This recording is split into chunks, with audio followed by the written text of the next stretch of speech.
Hi, I'm Gina with Peace, Love, and Homeschool, and today I have a few confessions.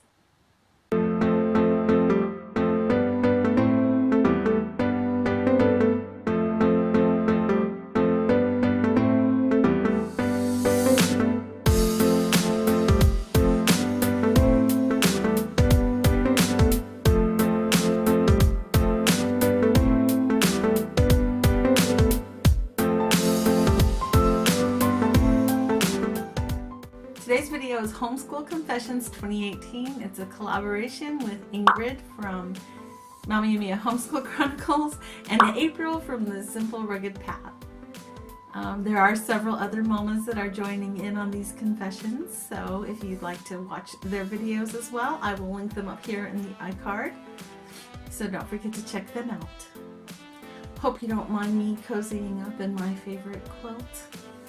It's a little bit chilly in here and I just needed a little extra something, so I didn't have the heater going on and off through the video. Number 1, how many children do you homeschool and what are their ages? Well, currently I'm homeschooling one teenager who had just turned 15 last week. The time is going by way too fast, but I have homeschooled 2 children and they are 10 years apart, so my daughter has been out of school for a while now, but I homeschool them.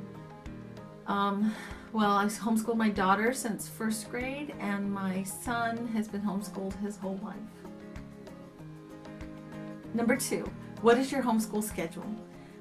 Pretty much we homeschool year round. We take off time as we need it and we add extra time as needed because we may take off extra time here and there. Usually this time of year we do take off a lot of extra time, but because of I had a bout with Bell's palsy and then shortly after that we all got really sick and it was like the worst cold we've ever had.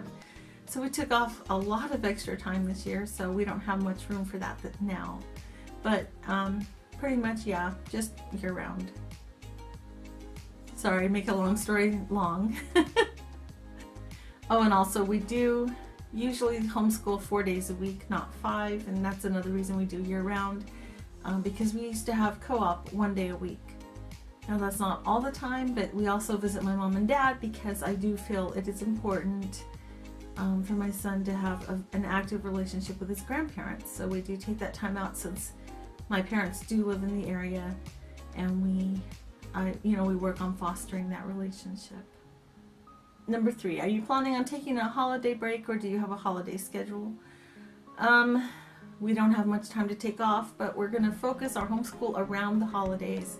For example, we do love to learn all about the Jewish roots of our faith, so we will be celebrating Hanukkah this year. So during that time, we'll go bare bones, schooling, math, English, maybe science, I don't know for sure yet, and then the rest will be focusing like a unit study on Hanukkah. And for Christmas, I don't really have a plan yet, but I'm going to be pulling something together really soon. It's just been kind of crazy lately, so. Okay, number 4, I'm going to have to read to you because there's no way I'm going to remember this. If you do take a holiday break, do you find it difficult to get back into your regular homeschool schedule, or do you have a method that helps you ease right into your regular homeschool routine? That's kind of why we homeschool year round, because it is hard to get back on, into our routine after the holidays. So if we're at least doing something that helps us stay kind of in the mindset of schooling, thinking about it and continuing on, so after the holidays we can just, ease right back in. Number 5, when homeschooling multiple children, what advice can you offer other homeschoolers in regards to teaching and planning for different age levels, including caring for a child who is not at the age to be homeschooled? Gosh, it's been so long since I've homeschooled 2 different ages. Okay, so what we used to do, or one thing that comes to mind that we used to do when my kids were little, my daughter was in high school and my son was elementary. Don't remember the ages for sure, but we were doing Mystery of History with a friend, and my son would join us for history and listen to the reading and would participate in discussions. and he would do the activities with us. Like one time we did a volcano activity. I'm pretty sure that was Mystery of History, but I'm kind of having trouble remembering right now. But he really loved that activity.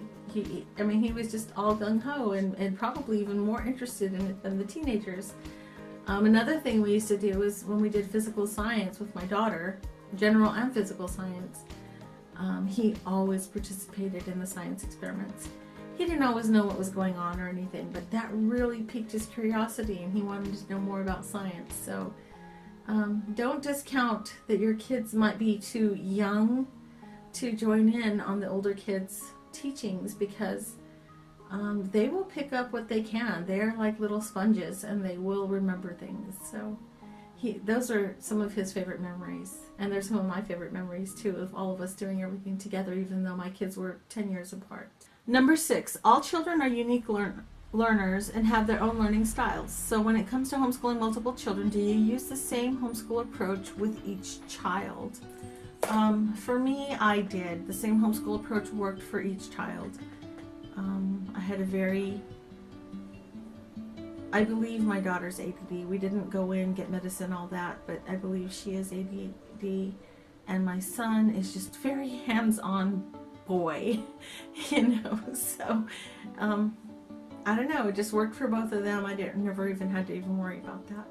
Number 7, what coping mechanism can you share that helps you stay focused when you are faced with overwhelming days, such as your child not grasping a specific concept or material in a lesson or subject, or if you are unable to grasp the information and find yourself hitting a brick wall in moving forward in the lesson? For times like those, the biggest thing we did is just stopped. We stopped that subject, whatever it was, for the day until we could all regroup and try again the next day. That was just the best thing to do, because trying to forge forward, hitting that brick wall, or the child just not grasping it, it just puts too much stress. So we would just stop. And usually the next day would come around and we'd figure out how to deal with it by then. You know, a lot less stress, different attitudes. That helped a lot. Having everybody have a different attitude the next day usually was the breakthrough. So that always worked for us. Okay, number 8. From your point of view, what is the hardest thing about homeschooling? Oh, for me, my point of view, consistency has never been my strong point. So trying to stay consistent and to be an example and consistency to my children was always the hardest thing for me. Number 9, what is your own homeschooling philosophy? Well, a quote by Steve and Jane Lambert comes to mind on this one. I'll read you the quote. "We're not trying to do school at home, we're trying to do homeschool. They are two entirely different propositions. We're not trying to replicate the time, style, or content of the classroom. Rather, we're trying to cultivate a style of learning in which learning takes place from morning until bedtime, 7 days a week." And that is our philosophy. My husband and I, that is our philosophy as well. When I first started homeschooling, I did try to do school at home, and it was a mega failure. So ever since then, I've worked very hard to make it more of an everyday, natural learning experience than anything else. I want my kids to learn how to love learning and learn how to learn on their own when they need to. So that way they know that they can learn anything they need to learn to do whatever job it is they want to do, or hobby, or whatever it is they want to do. And number 10, what is your motivation? And what keeps you going and stops you from giving up? I have to say my kids are my motivation. Partially, I don't want it to sound like I have a fear, but the thought of putting my kids in the public school system is somewhat of a fear. That keeps me going forward to continue homeschooling and being successful homeschooling. I just could not live with myself if I gave up and just, I hate to say took the easy road and throw them back in school, because it's not really an easy road. I know parents who have had to do that, but that's kind of how I view it for me. And I just could never live with myself putting them back in school, knowing, I mean, especially after coming from a public school system myself and how I feel about the public school system from my experience. I just couldn't do that to them. And their love of learning and watching them learn keeps me going. It really keeps me motivated. I just love to see that look on their face when they are truly knee-deep into whatever it is they're doing. And the best thing that I have had with both my kids is they love to write. I've never been a writer. I've wanted to be, but I've never been a writer, so I haven't really pushed a lot of writing, and it's something that they have just picked up naturally and they love to do. I will often find my son just sitting in his room writing, and for no reason, no assignment, nothing, and he's writing a story. My daughter did the same thing. She has filled books upon books, like composition type books of writing, and she's done a lot of typing. I have a lot of files still here today with books that she's written. She always participated in NaNoWriMo. You ever heard of that? My son hasn't yet, but my daughter did for sure. That was always her thing every November. She loved writing a book every November. So that is definitely my motivation. It keeps me moving forward, and it keeps me on my toes and wanting to continue planning and helping them to move forward. Homeschooling has been the best experience of my life, and I'm not the one who was homeschooled. So it's just been a wonderful, wonderful experience for us. And that's not to say there hasn't been ups and downs and hardships and tears and all that. That's all been with it, but it's all been worth it. So that's the end of my homeschool confessions for 2018.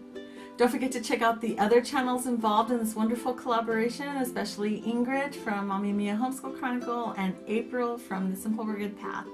Thank you so much for watching this video. Please give us a thumbs up. That would really help us out. And don't forget to subscribe to this channel and click the little bell if you'd like to continue following us on our journey. I don't have much time left with this kiddo, but we're going to make the most of it, that's for sure. And I will see you in my next video. Peace out.